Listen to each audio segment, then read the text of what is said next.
So in case you have not heard, and I'm assuming by the time this video gets uploaded, you will have already heard, the old wicked witch of Euro trash has been fired from the talk. I was about to say The View, but from the talk. No, like literally, she was actually fired. They say she exited, but she actually was fired. After, let's just put it this way. They couldn't spin this. She dug her own grave, and the media could not spin this to try to save her hiney. So the show's gonna be returning without her on April the 12th. Oh well, tis what tis. Of course, you know, whenever I do a triple P and it actually upsets someone as far as the subject matter, I have to find the most incriminating photo as possible, and it's crazy. All I did was I typed Sharon Osborne crying into Google, and a lot of pictures of her crying came up, so I had my pick of the litter. But let me go ahead and read this article that's coming from Deadline that was posted on March 26th at 4:14 p.m. Sharon Osbourne's distinctive voice, her hideously distinctive voice, will no longer be heard on the talk. I think that's good for people who watch that show around the globe. Amid controversy and recriminations over misconduct and claims of offensive language by Osbourne on the show to co-host past and present, the sharp-tongued former America's Got Talent judge is leaving the CBS Daytimer.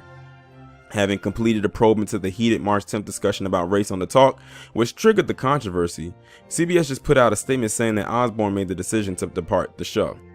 The network also said the talk, which was put on hiatus on March 12th in the immediate aftermath of Osbourne's on-air burst, will be back on April 12th. Let's be real here. They had to get rid of her. The fact that the show had to go into hiatus on March the 12th and won't come, and literally comes back on April 12th, which is exactly a month afterwards. That means that the production crew who work on this, who does this for a living, this takes money out of their pocket. This takes money out of their families' mouths. And she caused that. So I think that in itself is a huge reason as to why she got fired. Not necessarily because of the back and forth she had with Sheryl Underwood, but it's the fact that they ended up having to shut down production behind this and go on a 1 month, not a 1 week, not a 1 day, but a 1 month unexpected hiatus. And that hurts the network as well. So now she's no longer an asset. She has now become a liability. The events of the March 10th broadcast were upsetting to everyone involved, including the audience watching at home. As part of our review, we concluded that Sharon's behavior towards her co-host during the March 10th episode did not align with our values for a respectful workplace. We did not find any evidence that CBS executives orchestrated the discussion or blindsided any of the hosts. Because, you know, she tried to claim that she got blindsided or that this was a setup to make her look bad. No, Sharon, you made yourself look bad. As a matter of fact, you look bad under any light.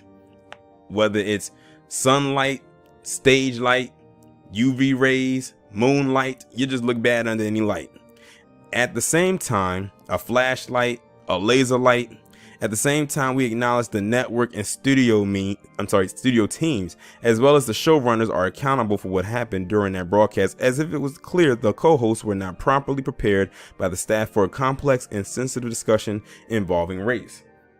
During this week's hiatus, we are coordinating workshops, listening sessions, and training about equity, inclusion, and cultural awareness for the host, producers, and crew. Going forward, we are identifying plans to enhance the producing staff and producing procedures to better serve the host, the production, and ultimately our viewers. After 11 seasons, Osbourne was the last original talk co-host to remain on the series. The talk premiered in 2010 with famed rock manager The King of Queens, star Leah Remini, Julie Chen, Sarah Gilbert, Marissa Jarrett, Winokur, and Holly Robinson Peete. Osbourne's expected exit follows that March 10th on-air dust-up with Sheryl Underwood over the former public support of old pal Piers Morgan. Both Brits, Osbourne and 2008 Celebrity Apprentice winner Morgan, appeared together as AGT judges early in the Simon Cowell created competition show's run.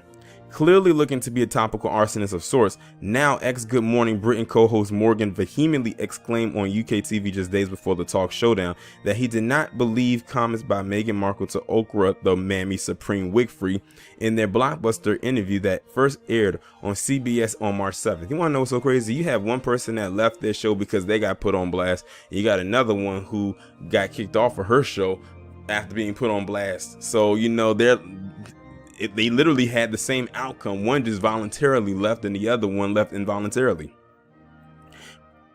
Recalling the beginnings of her and Prince Harry's departure from royal life, the Suits alum and Duchess of Sussex told the Queen of Talk in their sit-down that members of the royal family and household made racist statements and disregarded her mental health issues.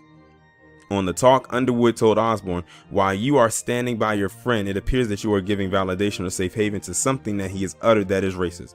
The remarks caused an explosive reaction from Osborne, both in front and later behind the camera. As the CAA repped, Osborne incredulously both tweeted an apology of sorts and complained that she had been blindsided by producers and CBS executives in the exchange. The blast radius over the situation grew. In a story posted on March 16th, Osborne was alleged to have used racial epithets and sexual slurs towards former co-host and Talk EPs Chen and Gilbert, respectively. Former co-host Remini claimed in an interview with journalist Yashir Ali that Osborne had sounded off with the loaded insults to her back in 2010 in reference to an Asian American Chen and openly gay Gilbert. Later on March 16th, CBS responded by extending the sudden hiatus of the talk until March 22nd, as of March 12th announced. An internal probe continued looking into what went down in recent days and years ago. Sharon is disappointed but unfazed and hardly surprised by the lies, the recasting of history, and the bitterness coming out of this moment, Osborne said in Publicist's statement the same day. Sources close to the daytime talker tell Deadline that the subsequent media blitz Osborne went on, including an interview with Entertainment Tonight, really burned a lot of bridges. As talk about the lawyered up Osborne and the talk continued, CBS on March 19th said the show will remain on hiatus through at least another week, with March 29th or 30th penciled in. Now it'll be mid-April after the already pre-scheduled hiatus for the week of April 5th. To add flame to the fire, back on March 12th, initial talk co-host Robinson Pete took Osborne to task for allegedly calling her too ghetto for the show and working to get her axed in 2011. Though in personal correspondence with the X-21 Jump Street star up on social media in reaction, Osborne also claimed she had no power to get anyone fired from the talk and that she never used terms like too ghetto in reference to Pete. That latter declaration was weakened when a clip from the season 1 of the talk surfaced of Osborne using that very term on air in reference to Remini.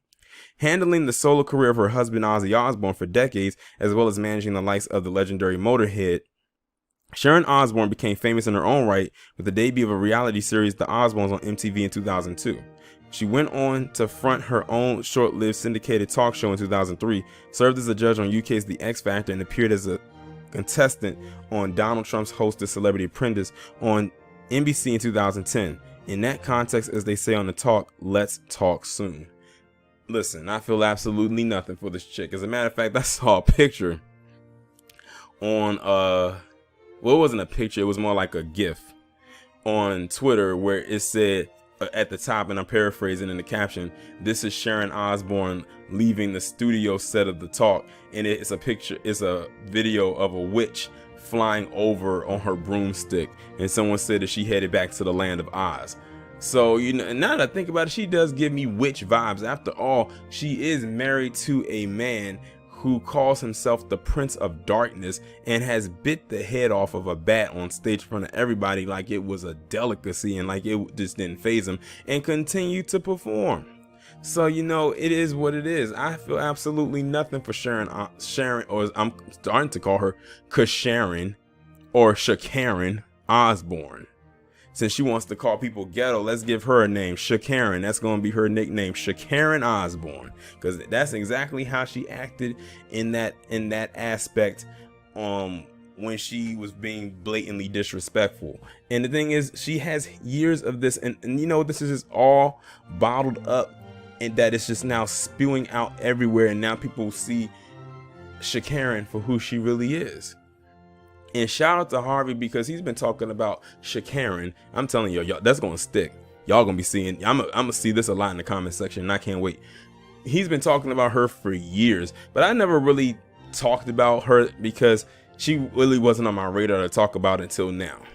But that doesn't mean I wasn't keeping an eye out for her either. And then I would see some of the things that she said, and I said Harvey was right about her.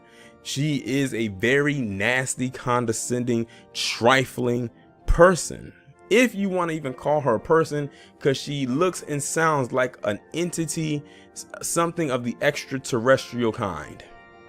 But this is exactly what she gets. And as I always say, I feel absolutely nothing.